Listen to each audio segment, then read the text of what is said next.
Welcome inside episode 490 of the Locked On Senators podcast. I'm Ross Levitt, and on the outskirts of enemy territory in Winnipeg, Manitoba, alongside Brandon Pillar up in the Blue Mountains, and coming up on a Senators game day edition of the show. We've got one to recap and one to look forward to. The Sens came off the All-Star break with a 4-1 victory over the New Jersey Devils. Lots to get into from that game, and well, it's going to get a lot tougher tonight as the fourth-ranked team in the National Hockey League comes to Ottawa.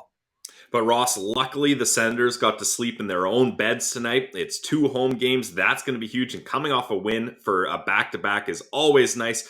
Connor Brown and Nick Paul found that chemistry like Connor Brown never left. And we're hoping Anton Forsberg can pick back up where he was hot up against the Carolina Hurricanes earlier this season. We'll let you know who got the bike helmet for player of the game. We'll evaluate the 3 players that returned from injury. And we'll look back as this is now the third matchup between Ottawa and Carolina. This show is brought to you by BetOnline.net. BetOnline has you covered with more props, odds, and lines than ever before. BetOnline, where the game starts. And now, the show starts. This is the Locked On Senators podcast, your team every day. Locked On Senators, your daily podcast on the Ottawa Senators. Part of the Locked On Podcast Network. Your team every day.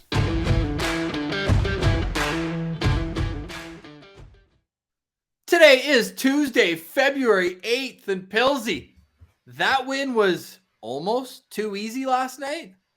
I mean, hey, it's only almost too easy because of the play of Matt Murray. Anytime you get great goaltending like that, Ross, on natural stat trick, the scoring chances, the high danger ones, it was insane, the difference. I think it was 17-7 in favor of the New Jersey Devils. So this team, they really stood with Matt Murray, and he gave him a chance to win. And the TSN turning point was scoring 2 goals in 9 seconds. You gotta love it when the Sens get the momentum goals, Ross. Yes, it certainly does add a je ne sais quoi to the game because that's so often they're on the other end of those goals. But you nailed it. This was the Matt Murray show in goal. 32 saves, only the 1 goal against. And Pilsy, that goal, no chance. A deflection. The puck was going wide. Nico Hischier, 9 seconds.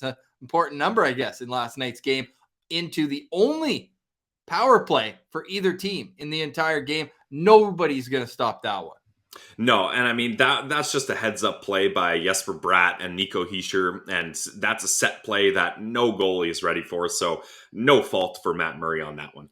No, but it does now that Matt Murray has played 14 games this season. The splits are absolutely unbelievable. I'm pulling them up if you're watching on YouTube right now. His first 7 games, he went 0-6-0, and you might say, well, he played 7 games. You might remember that Rangers game where he got hurt when they were winning, and then they end up losing that game. So I still think that it certainly has value. He played like 55 minutes of it. It's not like he made, a minute or 2 into the game. So 0-6-0 with a 367 goals against and an 883 save percentage. That save percentage was ranked, I believe, 60th out of the 62 goalies that qualify around the National Hockey League. And now, in his last 7 games, a 5-0-2 record with a 190 goals against average and Pilsy, a 942 save percentage. That save percentage, if you're a Sens fan looking for a comparable,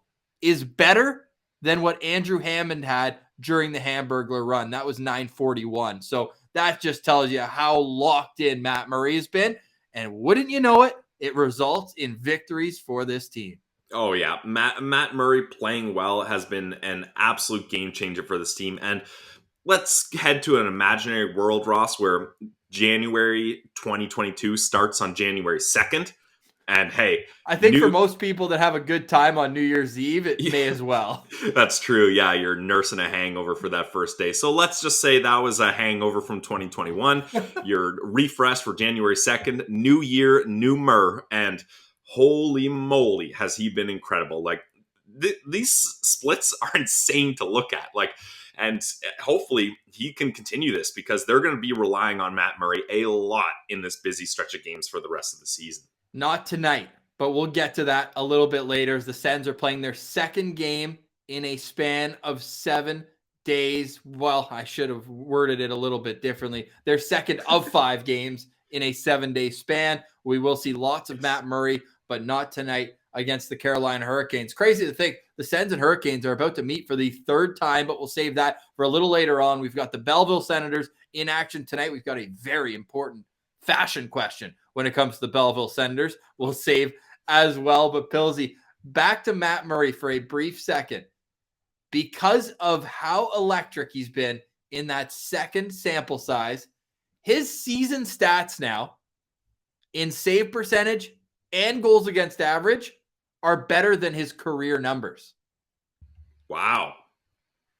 In his career, he's got a .912 save percentage. This year, it's now up to .914. His career goals against average, 2.74, 2.72 now this season. So what a rise to prominence for Matt Murray, and we can't say enough good things about him. Like the end of the second period there, he made a couple 10-bell saves that kept the Senators. I mean, it's 3-1 at that point, but certainly the game's not out of reach. So he was the difference maker. There's no question. The only problem is that he already had the bike helmet, so he wasn't going to give it to himself. Who did you think they were going to give it to? Well, it's a bit of a trick question because if you, the listener, heard us on the postcast, Pilsy was very clear who should get the bike helmet. And I ended up being right. Just want to tap myself on the back there. And yeah, it was Connor Brown. I mean, anytime I've never broken my jaw, so I can't really speak to what that feels like. But anytime you have an injury like that, and in such a fluke way, like Connor Brown did, Chabot shot, hits the crossbar, and then hits him right in the jaw and breaks his jaw. He plays the rest of the game. He scores in that game. Then he's sidelined with a broken jaw. First game he comes back, he makes an impact with 2 points, scoring a crucial goal to kind of put the icing on the cake there. And yeah, Connor Brown, 100% worthy of the bike helmet. And safety first. They're going to have to put some extra padding on that neck strap there, Ross, because his jaw is probably still a little bit tender. Yeah, he was rocking the extra protection around the bottom, but it was so great to see Connor Brown back. His importance to this team is huge before you take Drake Batherson off the right wing, and then it gets very thin. So the emergence of Tyler Ennis offensively, that helped, bridge the gap a little bit. Same with Adam Gaudette, who we'll get to. Mr. Crystal's putting the puck in the back of the net, but you can't overstress enough how great it was to see Connor Brown working magic with Nick Paul. Shocker that those two combined for the first goal. What a pass from behind the net, hey, from Connor Brown, right between the defenseman's legs, and Nick Paul makes no mistake to tie the game at 1. Yeah, I mean, that was a great bang play. Like Formanton, I've got it in my notes here. Formanton gets the dump in, then right away to Connor Brown. And right away, Connor Brown, he knows where Nick Paul's going to be. He passes it out to Nick Paul, and then it's a quick shot from him, and it beats Dawes. So that's a play where that line has some chemistry. Obviously, we know the chemistry between Paul and Brown, but for them to be able to just do that in 3 quick passes, and that's like a 5, 6, 7 second span where they're able to have every forward touch the puck and then finish the play off with a nice shot from Paul. So you got to love to see that, especially when Nick Paul's playing out of position and higher up in the lineup than really he should be. For him to be able to kind of withstand that and succeed is pretty damn impressive. And there's a reason we say Nick Paul does it all. It's not just because it rhymes. It's because it's true. That was the goal that tied this game at 1, which meant that the Senators were scored on first. Tough penalty for Nikita Zaitsev to take, a boarding call, and then we already discussed the Hischier tip-in past Murray. But that was the Senators' only their 4th win in 23 games when they allow the first goal. So credit to this team for not giving up or giving in. They tie the game at 1, and would you look at that? When they tie the game at 1, it was one of the only shifts in this game where Eric Brandstrom got the chance to move up and play with Thomas Chabot. They played 3.5 minutes together. They were on the ice for 1 goal for, 6 shot attempts for, and only 2 against. So they continue to have their play excel with each other, whereas Nikita Zaitsev, and yes, he only got into like 2 practices. We're not going to completely eviscerate him, but it's more of what Sens fans have seen now for the last 2 years. He just cannot be a top pair defenseman on this team. He just can't do it. And if the Senators are analyzing his performance as a guy who can, then we've got some serious problems going forward. Yeah, well, and that's just the issue, right? Like in years past, Ross, Nikita Zaitsev had to be a top pair defenseman because their younger guys weren't ready. But now we're at a stage where there's one, two, three guys that can play in that top pair spot that are all under the age of 24. Like there's so much potential here. And in a season where, you're not exactly tanking to get the first overall pick, but you're not really in playoff contention at either. The most use you can get is development right now. And the Sens talked about development being their philosophy. We heard it. We all heard it. And then they started winning. And then they started winning, and they didn't. Yeah, weird, eh? And like then the Brady Tkachuk in the box against Brendan Lemieux. Yeah, and they didn't stick to it, right? They still kept going to veterans, and we're all like, okay, what's going on here? But it's at a point now where Brandstrom is there, he's ready, and he needs to take advantage of this window before Jake Sanderson comes in. So why not continue to play Brandstrom when the eye test and the analytics all favor him playing with Shabbat? And then if you get Nikita Zaitsev on a bottom pair, now we kind of tinkered with this. Who do you put on that bottom pair with them? Whatever. It's a third pair. They're going to be playing under 15 minutes a night, hopefully. So he can be effective as a bottom pair defenseman. Is his salary overpaid for a bottom pair defenseman? Obviously. But putting that aside, I still think if you can keep Nikita Zaitsev under 15 minutes a night, you're going to be happy with this play. And if he's playing up against other teams' bottom six players, it's going to be okay. So I don't have a problem with that. But DJ Smith obviously wants to kind of keep the younger guys a little sheltered for now. And yeah, if you're watching on YouTube, this is a perfect meme. It's hit him with the verbal meme for people. Yeah, listening. verbal meme. It's the boyfriend and girlfriend. They're walking down the street. A girl in a red dress walks by. The jealous girlfriend is Branny. The boyfriend is DJ. And would you look at that?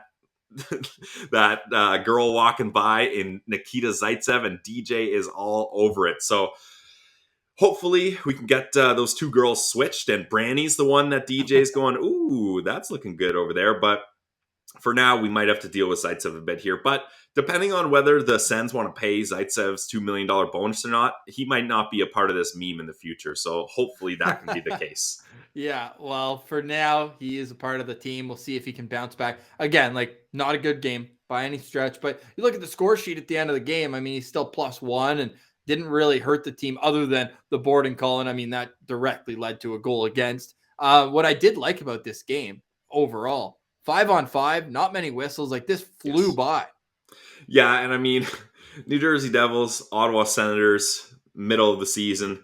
Let's put the whistles away and just wrap this one up, especially when it's a Sens win. So I don't mind that at all. Yeah, fair enough. So the Sens get a 4-1 win. The goal scorers are Nick Paul, his 9th of the season, tying a career high for him. Yep. So stick taps to Nick Paul for that. In the second period, Nick Holden, noted goal scorer. Nick Holden, goals in back-to-back games. Couple of Nicks getting some goals here.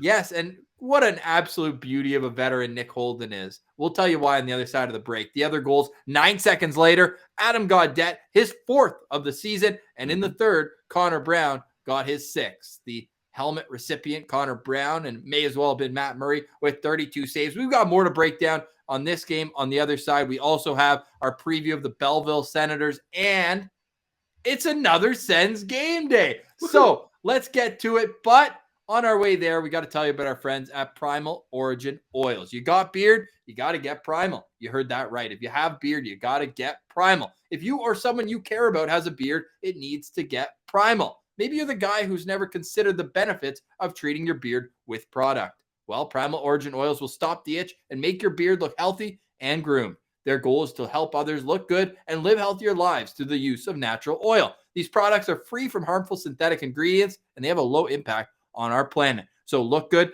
and feel good about how you're helping the environment. Check out primaloriginoils.com to learn more about their full line of beard care products.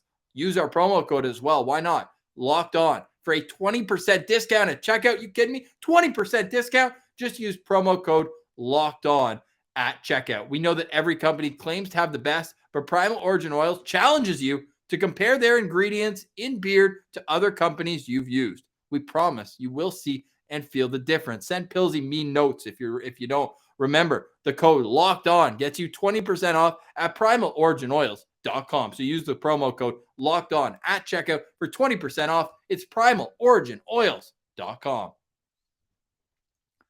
All right, Pillsy. So we are wrapping up a 4-1 victory for the Ottawa Senators against the New Jersey Devils. The Sens improved to 15, 22, and 4 on the year. Good for 34 points. And, well, a win's a win is a win at this point in the season. You're feeling good about it going forward. But no rest for the weary as we got the second half back-to-back. Before we touch on that, though, to finish up our thoughts on this game, I mentioned Nick Holden. What a great guy. He says he wanted Mark Kaslick to touch that puck to get his first NHL goal. He was that close to it, but after the game, they added a second assist. So stick taps to Mark Kaslick. He gets his first NHL point, and boy, does he look good at that fourth-line center position. Absolutely. And I mean, if you're Nick Holden, you're like, I already got my contract next year signed, so I don't need to pad my stats here. Might as well help the kid out. And hey, if there should be assists, like unofficial assists for a good screen of the goalie. So I think the NHL just saw that. They're like, he might have tipped it. He was putting a good screen on the goalie. If he's not screening the goalie, Holden doesn't score there. Let's just throw the kid a bone and give him a secondary assist. So you got to love that. And yes, speaking of Kaslick, while we're on him, I had talked about this in the postcast, and it is so damn impressive what this kid is doing in the faceoff dot.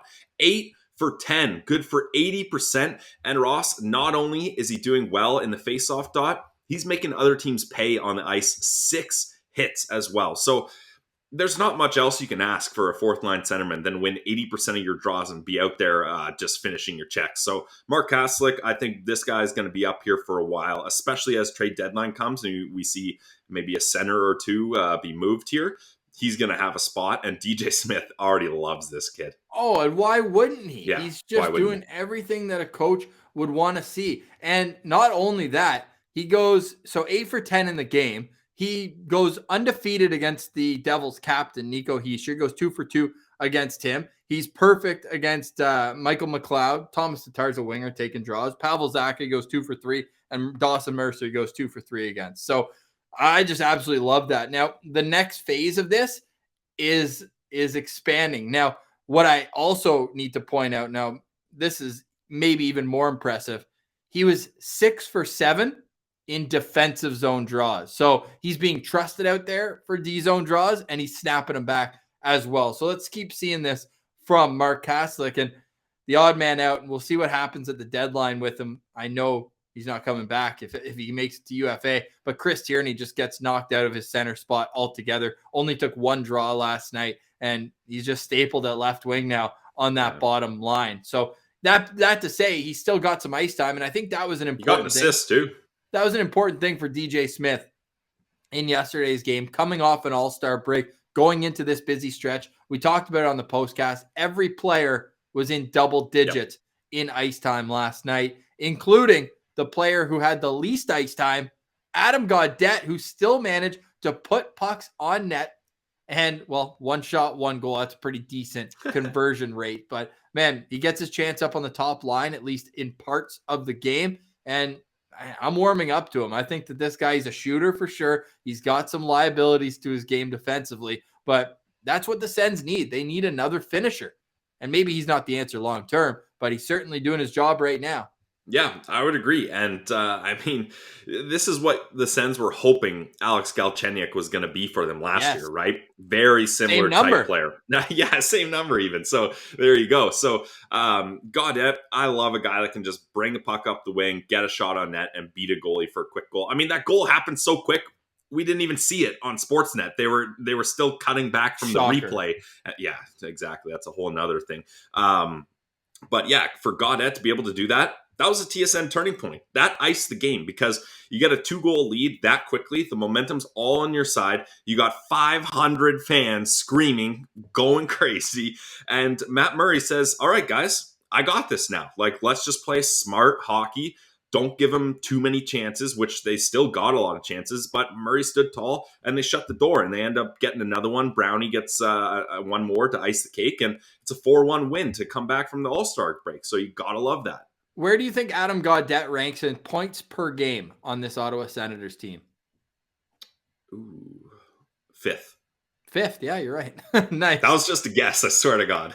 Just ahead of Michael Delzato. I should mention. Yes. Yeah, man, Delzato 6 points in 10 games. The only problem is he's -9 in those 10 games. But I mean, there's a lot of dashes on this team, so you can't. Yeah. Well, Adam can't get too Gaudette's hard. even through 13 games. He got 8 Nice. points in 13 games. The only guys with more points per game: Josh Norris, Connor Brown, Brady Tkachuk, and Drake Batherson. Drake, the only player above a point per game, 34 in 31. And he spoke with Kyle Bukauskas. The best part of Sportsnet's broadcast is definitely Kyle's ability on the sidelines. And he had Drake with him at intermissions. That was a fun conversation there. Drake's hoping to get back for all of April, which would be so huge for this team going forward.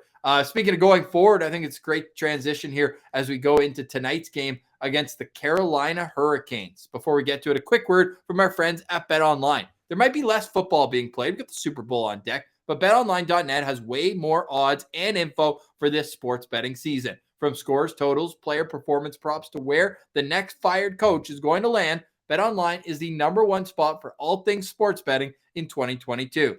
It's all sports. They've got basketball, hockey, boxing, UFC, football. Odds coverage is the best in the business. From sports right down to your favorite Vegas casino games, BetOnline is your #1 online wagering destination. BetOnline, the fastest and easiest way to wager on all your favorite sports and play your favorite games. BetOnline, where the game starts. And the game starts for the Ottawa Senators tonight against the Carolina Hurricanes. This is a tough test, no question, as the Carolina Hurricanes have 31 wins, more than double Ottawa's 15. The game's at 7 o'clock Eastern tonight. Hey, games in hand, though, Ross. Games in hand. Oh, right. However, the Senators are 1-0-1 against the Carolina Hurricanes this year, with the win coming on the road. So what are you hoping to see from Ottawa tonight? And this is a Hurricane. There's no excuse on the second half of back-to-back because the Hurricanes had the exact same situation. The only difference is the Hurricanes went to overtime last night in Toronto, then came to Ottawa and didn't sleep in their own bed. So Sens have the advantage here if we're looking at just a strictly rest perspective. Absolutely. Yeah, I would agree. Now, the Hurricanes are one of the best teams in the NHL, so definitely there's a competitive unbalance there. But really, if you're the Senators here, like you said, they're 1-0-1, and it's not like they've been blown out the door on any periods, or the Carolina Hurricanes have just dominated. They've been able to kind of hang with this team. So if you can catch a tired team, like you mentioned, back to back, they went to overtime, they got to travel. Really, Ross, for me, this game will come down to Anton Forsberg's play.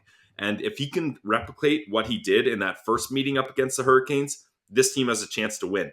It's going to be a close game. I think as long as the Sens stay disciplined, which they've been very disciplined, and even when they are getting penalties, the penalty kill has been good. And now, Ross, you got some major reinforcements for that PK. Dylan Gambrell back, Connor Brown back, Nikita Zaitsev back. So you're set up to have a good chance up against this team, and you're going to be facing their backup goalie and Ranta, but Ranta is one of the best backup goalies in the league this year, so that's not going to be easy either. So my key to victory, Ross, for this game is make things easy for Anton Forsberg. Let him see the shots. Clear those rebounds if there's any. Don't let the Hurricanes get into any scrums and try to get Anton Forsberg off his game. Don't allow odd man rushes. They just need to tighten things up.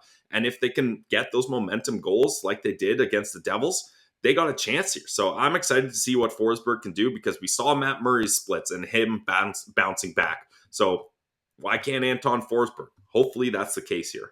Yes, he's coming off 2 performances he'd probably tell you weren't his best, including that game against the Anaheim Ducks, where the Sens only score 1 goal. So it's not the difference whether they win and lose that game. John Gibson was clearly the difference in the Ducks goal, but those ones that got past Forsberg, especially the first one, a little wraparound under the pad, and then the under the pad goal again against the Islanders, where that was his last start. He allows 4 goals, and that one probably am going to look at him a little bit more. Although, again, the Sens score 1 goal, so it's like, okay, how much can you really blame the guy? That was at the end of this stretch. It's actually a pretty recent game now. So with Anton Forsberg, I just want to see him a little more calm in goal, a little less movement. As we saw, he literally pinball lifted the puck too early, lift the pad too early, and it gets past him. So I'm just hoping for a nice, calm, steady presence from Anton Forsberg in goal. Now, the last time these two teams played, it was a 3-2 shootout loss for the Ottawa Senators. So good news is that we got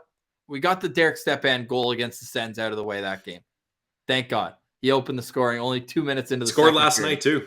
Did he really? Okay, he's not scoring again. I can't handle that. I just simply cannot do it. Now, if we're also looking a little further back, the first time that they played Carolina, the Sens win 3-2, and Forsberg made a career high 47 saves in that game.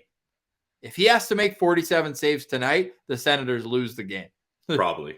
Yes. I think that's pretty fair to say. But yeah, for me, now I'm going to go away from my typical one because we know having a good start is ultra important. But I want to see the power play get some, first time on ice. There were no power plays for Ottawa in last night's game, but the Sens power play, like they've really struggled. And you can point to the injuries. And you know what? I wouldn't blame you, but they're only clicking at 10% right now since January 20th. That was after it was the first game again, at Pittsburgh would be the easier way to put it. They've scored 2 power play goals since then, Pilsy. That can't continue if they're going to have success throughout the rest of the season. The penalty kill's been great, and we hope it continues as such, but they need a big special team performance. I think that's how you take an advantage against a team that, let's face it, on paper is a lot better than you. Let's pull up the Carolina Hurricanes roster here tonight. Now, I put in italics there at the bottom. Teuvo Teravainen is a game time decision. He was just that last night as well. Did not play against Toronto, but he's on the trip with the Hurricanes. The Hurricanes line up as such. Martinook, Aho, and Neskash up on the first line. Martinook pretty much a place filler there for Teravainen. The second unit is Vinny Trocheck with Svechnikov and Seth Jarvis. The third line of Jordan Stahl between Nino Niederreiter and Jesper Fast. And the fourth line, Derek Stepan between Lorenz and Josh Levo. On defense, it's Jacob Slavin, it's Tony DeAngelo. The second pair, Brady Shea with Brett Pesce. And the third pair, Brendan Smith with Senators legend Ian Cole. The goalies, we believe it will be Antti Ranta tonight, and Freddie Anderson is their other goalie. He got the win against Ottawa in a couple weeks ago. Their top scorer, Sebastian Aho, with 45 points in 40 games. Who are you looking out for on this squad that really is a wagon? They don't even have double-digit losses on the season yet through 43 games. I'm going to be looking out for Nino Niederreiter. That's a guy, he also scored in last night's game up against the Leafs. He's a sneaky good, like just your classic kind of 40, 50-point scorer for the season. And he just adds some depth to this lineup. Like their top 6, once I do believe Teravainen probably will play. I think you're right. Martinook is just a placeholder guy there. So that top 6 is absolutely nasty, but it doesn't get much easier with that third line. Sure, Jordan Stahl's not what he used to be, but they can still sneak up on you here. So Niederreiter is going to be the guy I'm looking out for because that third line is going to have their work cut out for them up against this third line. Yes, I completely agree. My lookout player tonight, though, Pilsy, is going to be Jacob Slavin, because you'll remember Timmy got a penalty drawn against him in the last game. That's only like the third penalty that has been taken for Jacob Slavin all season long. He is the epitome of a stabilizing presence on the back end. And I'm just pulling it up right now. Jacob Slavin has 8 penalty minutes on the season, and he averages 24 minutes a game. So that in itself is super impressive. So I'm going to be looking out for him. I want to see, that he's thinking about it when it happens so infrequently. And he was calling for the dive. He thought Timmy dove on that play. No chance. It was at an important junction of the game too, which goes back to my point. They have to take advantage of their power plays if they are going to do just that. So if I'm looking at this game from the Senators, he's a guy who I want to chip in his corner and hit him hard and try to make him make mistakes out there, because we know that his MO in the defensive zone when he gets the puck is give it to Tony DeAngelo, let him skate it out of the ice. So don't give him that opportunity. I'm going to be looking out for him, and I hope the Senators are playing Jacob Slavin just as hard as they did last game, knock him off his game, try to draw a couple penalties too. Why not? while you're at it. And to put in perspective, Shabbat has 16 penalty minutes. Another guy who doesn't take many, but has double what Slavin has. So he's my lookout player. And I think that can bring us to the Ottawa Senators lines for tonight, Pilsy. And you can go through those as I pull them up on YouTube. So no lineup changes in tonight's game. DJ Smith announced other than the goaltender. So we're looking at a similar crew here. You got Tim Stützle with Brady Tkachuk and Adam Gaudette. Nick Paul with Alex Formenton and Connor Brown. Dylan Gambrell with Zach Sanford and Austin Watson. Mark Kastelik with Chris Tierney and Tyler Ennis. Then on defense, you're looking at Thomas Chabot and Nikita Zaitsev, Nick Holden and Artem Zub, Eric Brandstrom with Josh Brown, and Anton Forsberg gets the start tonight. So who are you locked on out of this Senators lineup? I'm going to be locked on to Mark Kastelik here because it's starting to become not a fluke, right? It's becoming a pattern that he's doing well in the faceoff dot, finishing his checks. And look, with trade deadline coming up here, we already talked about it. Chris Tierney might be on the way out. So he's the front runner for this job as a centerman here. But we also got to remember Shane Pinto might not be back this season, but Colin White will be making a return this season. So that's going to take up a center position. So this is your time to shine if you're Mark Kastelik. So I want to see him continue that good play because, like, really, if we got a line of Parker Kelly, Mark Kastelik, and Tyler Ennis as a fourth line, that's enough grit and size and, physical play from Kastelik and Kelly. And then you got a goal scoring touch with Ennis. So I would like that as a fourth line a lot. Yeah, that's nice. Now, I'm locked on, and sorry, just to piggyback off your point as well, Mark Kastelik, Chris Tierney, and Tyler Ennis played over 6 minutes together at even strength in last night's game. It's funny to even qualify it at even strength because there were 9 seconds of special teams overall in that game last night. The line that had the most ice time together was Paul Formenton and Connor Brown, then Gambrell, Watson, and Sanford, then Kastelik, Tierney, and Ennis. You know what I'm getting at, right? That's a long way down before you get to Brady Tkachuk and Tim Stützle. And the reason why is because those two had 3 separate line mates for 3 minutes or more in the game. They got to play with Connor Brown for about 3 minutes in that one. They got to play with Tyler Ennis for 5:04, and they played with Adam Gaudette for 5:43. So I'm locked on to whoever is playing with Stützle and Tkachuk tonight, whether it's Gaudette, whether it's Ennis, whether they maybe put Sanford up there, although they love that Sanford, Gambrell, Watson line. So I would highly doubt that. But I want to see if it's alternating or if DJ finds a fit early in the game and he sticks with it going forward. Because it's not like you would see in other situations where it's like, oh, they got Gaudette off that line because they have a lead and they're trying to hold it. Because Tyler Ennis isn't necessarily the best defensive player of all time. He's the best to ever lace him up, but not maybe the best defensive player. So I'm curious to see how DJ uses Tkachuk and Stützle. Again, Tkachuk now 15 games without a goal. Should I quadruple down? No, I'm going to let it sit tonight. But that hopefully I'm using a little reverse jinx on that one. So, yeah, I'm locked on to whoever's playing with Timmy and Brady Tkachuk. Now, tonight is the Ottawa Senators' 8th back-to-back. So we naturally went back and took a look at how the Senators have fared in their second half of back-to-backs. They've got a 3-3-1 record. Pilsy, that's actually not bad. Yeah, for back-to-back games, that's not bad at all, especially when you consider some of the COVID times, the injuries this team has had to face, and these are all fairly good teams. Like, other than the Columbus Blue Jackets, like, all these teams are kind of fighting for playoff spots right now. So to have a 3-3-1 record is definitely fine. And other than that Calgary game, they didn't exactly, there's not a lot of blowouts here, like 5-3 to New York. You don't love that, but it's not terrible. So I think this team should be proud of how they've played in back-to-back scenarios here.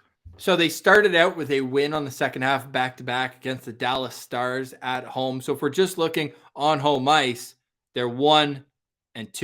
So a lot of these second half back-to-backs have been on the road. So I'm excited to see how they're going to play on home ice now, where they don't have to travel either. And I want to say that would even be fewer and further between where they weren't on the road and then came home for the second half of back-to-back. So now back-to-back games, both on home ice, feeling good going into this one. And you can follow us at Send Central on Twitter to get up-to-the-minute stats, news, analysis leading up to tonight's game and through it. Of course, we're on Instagram as well, Locked On Senators. Please, if you have a chance, subscribe to the show on YouTube. It goes a long way for us. And if you're already watching on YouTube, hello, may you please hit the thumbs up button. That too does help the algorithm for us a whole heck of a lot. And speaking of YouTube, you can join us tonight for the postcast.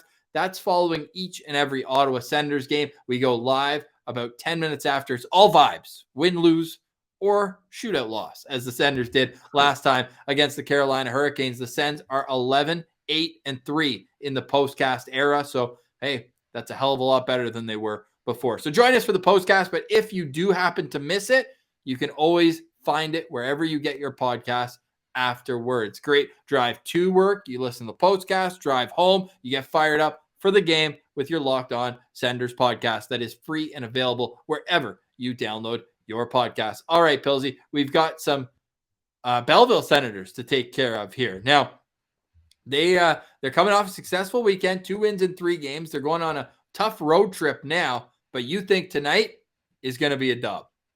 Yeah, this is a big game up against the Lehigh Valley Phantoms because this is a team that is kind of in their wheelhouse, similar spot in the standings.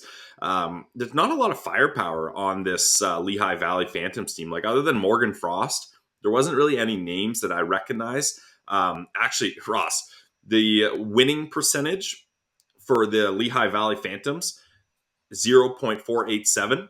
The winning percentage for the Belleville Senators, 0.486. Whoa. So we're talking about 0.001 of a difference in win percentage. So obviously these two teams kind of in the same spot here. And sure, the game's on the road, but I think with Igor Sokolov there, Uncle Deli there, Philip Gustafson's going to get the start, hopefully. This team's got a good chance to win. It's too bad Kaslik and Kelly are with the Ottawa Senators right now because I could definitely use them, but I'd be looking for the Sens to start this road trip off with a big dub. You got to hope so. Now, they just jumped out of last place in their division. The Cleveland Monsters, who have also played 4 more games, have 1 less point now. And that helps that they've only won 1 of their last 10 games. You look at the Cleveland Monsters at that. They're on a 7-game losing streak, whereas the Belleville Sens are coming off a win. They're 5-5 in their last 10 games.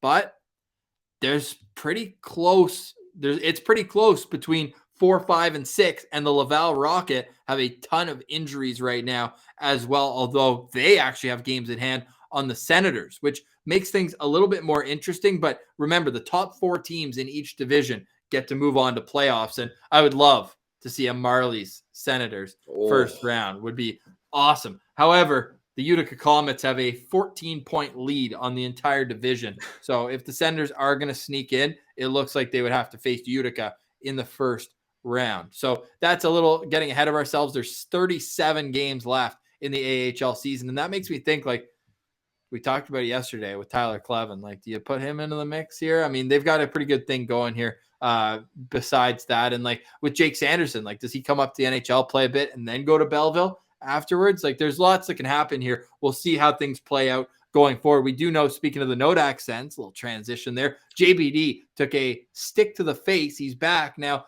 Fashion question, Pilsy, are we feeling the cage, the bird cage, or the fishbowl?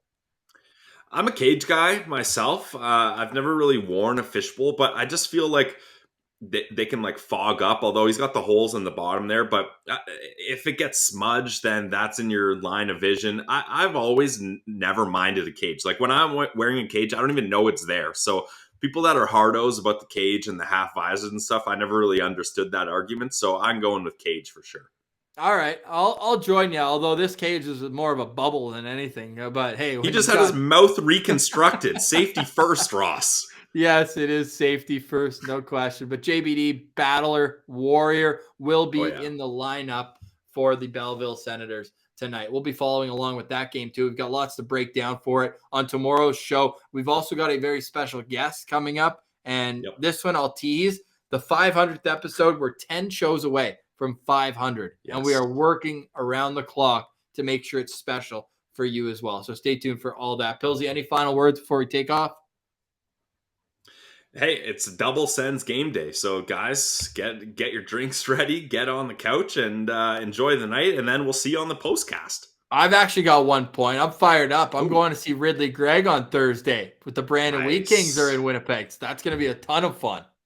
Oh, yeah, that's going to be great. I mean, Ridley Gregg is always good viewing. Hopefully, you get the Ridley Gregg experience. Highlight goal, unnecessary suspension, and what's the No, third he one? can't Maybe get kicked out of the game. No, it's a highlight reel. It's a highlight reel goal, an assist, obviously. and a suspendable hit.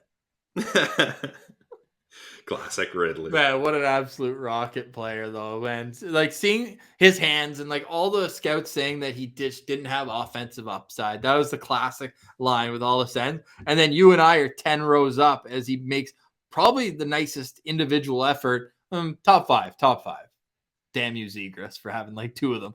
But no, that goal in preseason against Winnipeg was absolutely ridiculous. So I'm hoping to get a little bit of magic there. Senators play that night as well. I might be doing the postcast live from the Wayne Fleming Arena here. We will see, but I will not miss the postcast. I'll be following along the Sens game as well. That's all for today. Follow us on Twitter at Sens Central. Our own handles are down there on our YouTube channel if you want to follow along there. LockedOn.Senators on Instagram, and we'll see you in the postcast. For Brandon Pillar, I'm Ross Levitan. This has been the Locked On Senators podcast, your team every day.